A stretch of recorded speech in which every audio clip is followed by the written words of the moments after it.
Now we are continuing our reading. In this series, I am reading through the entire standard works of the Church of Jesus Christ of Latter-day Saints. This consists of the Bible, the Book of Mormon, the Doctrine and Covenants, and the Pearl of Great Price.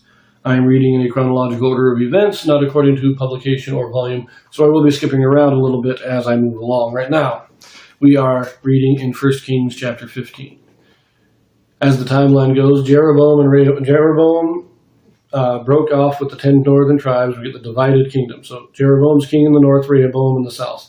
We have read about Rehoboam's reign in the south. We've also read the beginning of Jeroboam's reign in the north. When Rehoboam dies, Jeroboam is still king. His son Abijah becomes king, and they go to war with Jeroboam as well. Abijah wins a great victory over Jeroboam that leaves Jeroboam wounded, which he will eventually die of his wounds. But Abijah still dies first. Abijah dies after only 3 years as king, and now we are getting into his son's reign, which Jeroboam is still alive at this time. So let us read this. This is back in 1 Kings chapter 15. We will pick this up in verse 9. And in the 20th year of Jeroboam, king of Israel, reigned Asa over Judah. And 41 years reigned he in Jerusalem. And his mother's name was Maacah, the daughter of Abijam. And Asa did that which was right in the eyes of the Lord, as did David his father. And he took away the Sodomites out of the land, and removed all the idols that his fathers had made, and also Maacah his mother, even her he removed from being queen, because she had made an idol in a grove. And Asa destroyed her idol, and burnt it by the brook Kidron. But the high places were not removed. Nevertheless, Asa's heart was perfect with the Lord all his days. And he brought in the things which his father had dedicated, and the things which himself had dedicated into the house of the Lord, silver and gold and vessels.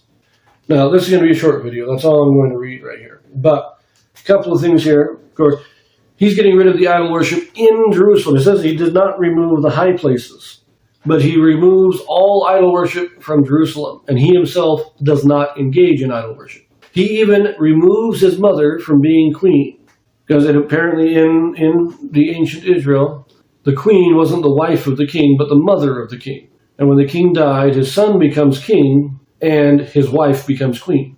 So that's the way it seems to work here. But he removes his mother from this position because she worships idols, and he destroys her idol, burns the brook down. Now, the brook Kidron, that's a brook just outside of the city of Jerusalem. So again, he's doing this in Jerusalem and the area around it. He doesn't do it throughout the kingdom, though. But he does do a good job here, and he has his dedication of gold, silver, and vessels to the Lord, puts in the temple. So he is doing his best to try and follow this. Now, again, we are not told how old he was when he became king. I guess this is another guy. So Abijam and Asa, I thought all the rest. But anyways, here's one thing I want to mention before there's one last thing. But I want to say here, it says here that his mother is Maacah, the daughter of Abijam. But it stated that Abijah's mother was Maacah. If we go back to Chronicles, remember in Chronicles 11 it talked about that. Maacah, the daughter of Absalom, was the mother of Abijah. But then it said in Chronicles 13 that his mother was Micaiah, the daughter of Uriel. So just a theory here that we got some confusion of names. And Maacah is the wife of Rehoboam and mother of Abijah, and Micaiah is the wife of Abijah, mother of Asa. But we got a confusion of names. Just a theory, and it's not important. I don't really care that much. And I will point out that Joseph Smith did not correct this, so I don't know.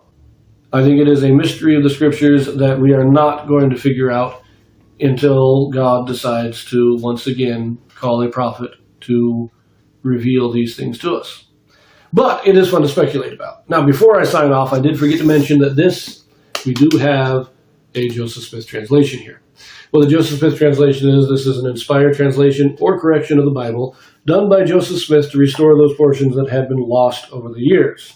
Now, in this section, we have a correction for verses 11 and 12. Let's read this again in the King James. It says, "And Asa did that which was right in the eyes of the Lord, as did David his father. And he took away the Sodomites out of the land, and removed all the idols that his fathers had made." Okay. Joseph Smith translation. "And Asa did right in the eyes of the Lord, as he commanded David his father. And he took away the Sodomites out of the land and removed all the idols that his fathers had made, and it pleased the Lord.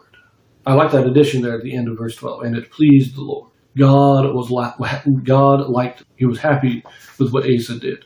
And it's not that he's doing right as David did, but it is more, he is obeying the commandment that God gave to David. God said, David, if you do this and all your descendants continue to do this, I will bless you.